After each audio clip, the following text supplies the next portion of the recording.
he slap shot me, and I made the save, Yeah. but with the interior part of the knee, and I was missing a part of equipment. Okay. So I fell on the ice. Yeah. I was almost crying. George Royal came to me and said, "Yvon, are you okay?" I said, "Yes, I made the save."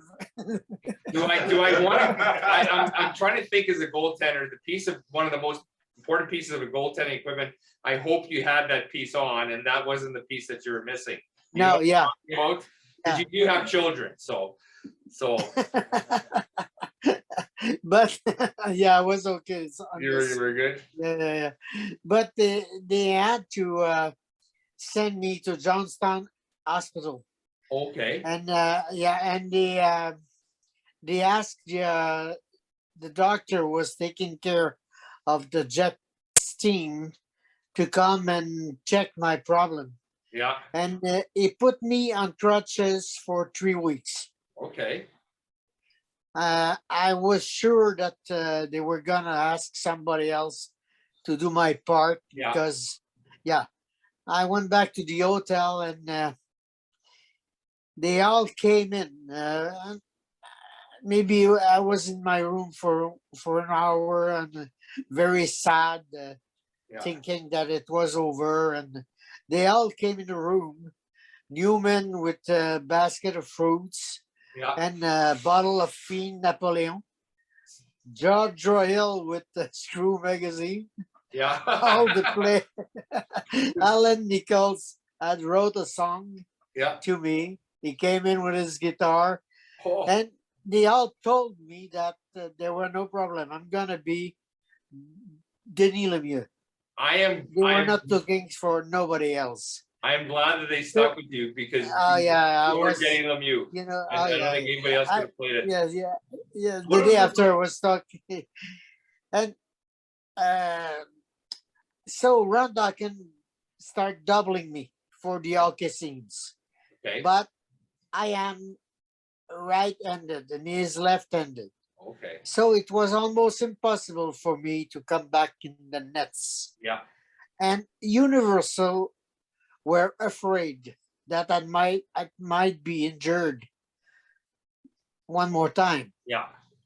So instead of being on crutches for 3 weeks, I was on crutches for 1 week and a half. And the doctor told me, if I see you at the bar without crutches, I will hit you very hardly. So you went to the bar with crutches, I hopefully. Yeah. Perfect.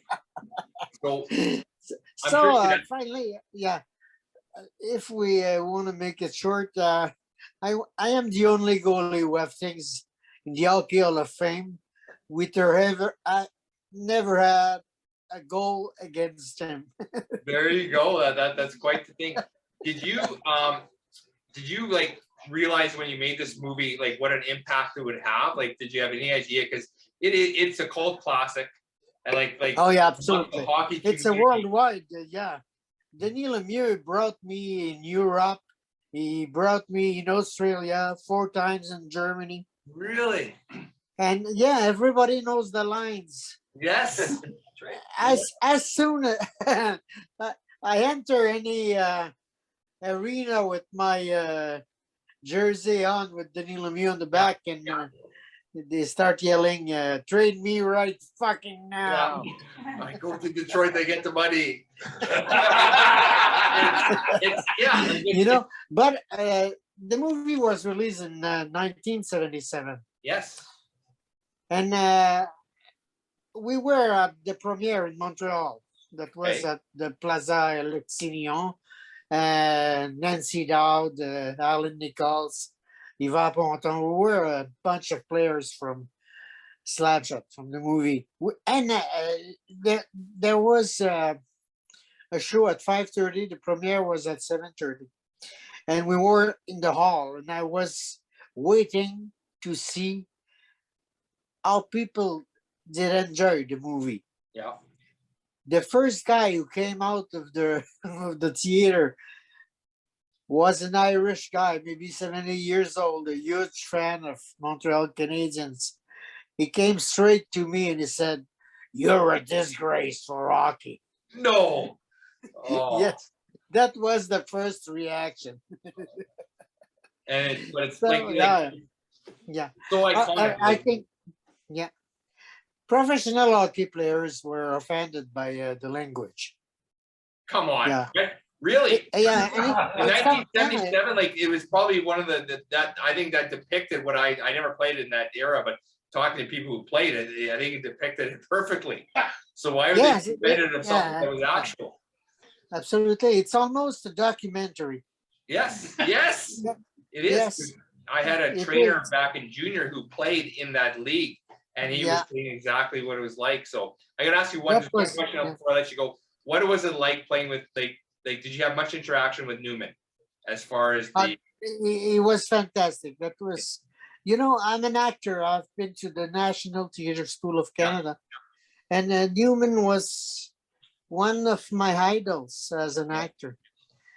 He was one of the guys who created uh, fantastic school, theater school in New York, and I was so proud to have the opportunity to work with him.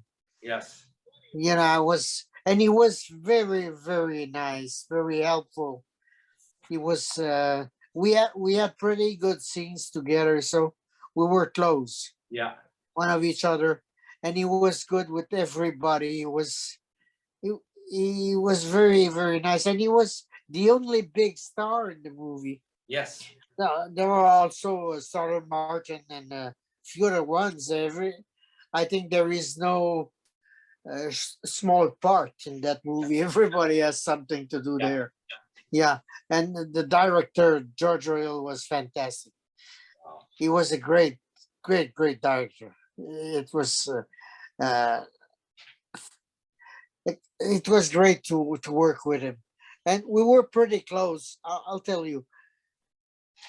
After a week of shooting, one night it was around midnight. I had an alcohol problem at this time. I am sober for 36 years now. Congratulations, that is awesome. That is absolutely Yeah. fantastic. Good for you. Yes, that makes me healthy, a lot more healthy. Anyway, I decided to call George Royal at his room at midnight. So he answered the phone and said, "Hello, who's talking?" I said, "That's Yvonne. What do you want to talk about? I have to be up at 5 o'clock tomorrow morning." "Oh, excuse me, George." He said, "No, no worry, Yvonne. We will talk at breakfast." The morning after, I came into the restaurant, and he saw me coming in, and he stood up and walked to me and he said, "What do you want to talk about?" I said, "I'll call you tonight." That's perfect. Oh, that's great. And from that, yeah, we became very close. So yes, when I do an epileptic crisis in the locker room, Okay. I was supposed to have a lot of lines to Yeah. say, and yeah, maybe. And I was waiting in front of the locker room since 8 o'clock in the morning, and it was around 6 o'clock, and they finally were ready for my scene. So he came out of the locker room and he said, "Yvonne, forget the lines. Do me an epileptic crisis." Okay. And you So, obviously did it though. yeah, he was able to ask me a lot of things, and I had so much fun doing it. No, it was yeah, it was like you said, it was an amazing show, and like I said, it's still so relevant in today, like 2021, and people still talk about it, and all the lines, and it's just yeah, like I said, it's iconic. It's an iconic movie. Obviously, the best hockey movie. Absolutely, and I think it will be there for a long time. I don't think it ever will go away. Honestly, I think there's obviously there's people like me and they're going to show their kids, and you hear about them watching Slapshot, when they're on road trips, 6-hour road trips, they're watching. Absolutely. So when putting on the foil and all that. So no, but it was awesome. So no, it was great talking to you. I will let you go back to watch Detroit come back and beat the Montreal Canadiens tonight, which they should be. It's still 1-0. It's still 1-0. Is it? They're saving themselves, resting themselves for the third period. They're gonna let out the Hansons, and they're gonna cause some havoc. So, you're both in Toronto for there is a collector show sometime? Yes, it is. There's big lots of sports memorabilia, lots of autographs, lots of different. Yes, yeah, exactly. Okay. So yeah, big one. So yeah, I met Tim, your friend. He's a nice individual. He still has. Yes, he is. But he still wears the suits like Reg Dunlop did in the movie. So I don't know what that's about. You got those plaid suits. You got to tell him that those are going out of style. Okay, so yeah. It was very nice talking to you. It was great talking to you, and like I said, enjoy yourself and enjoy the movie, and you were fantastic. And again, it was a pleasure talking to you. So happy to have this opportunity. Okay, good night, my friend. Good night. And Yvon and Tim, basically we got together because you guys both had the link was Detroit, right? When you're on the phone in that famous line, Detroit, bullshit. Call Detroit. Tell them we're thinking probably that you two might have been traded for each other. I don't know. Request the trade, and he got traded, unfortunately. I don't know who got the better deal. Or the other team did. You're much better looking than me. So one last thing, can we ever set a line from the movie? Can you ask him who owned the Chiefs? Yeah. Owns. I don't care on the Chiefs. I go to Florida and I get the money. Awesome. All right. Merci beaucoup, Yvon. Ça fait plaisir. On va se parler demain ou après-demain.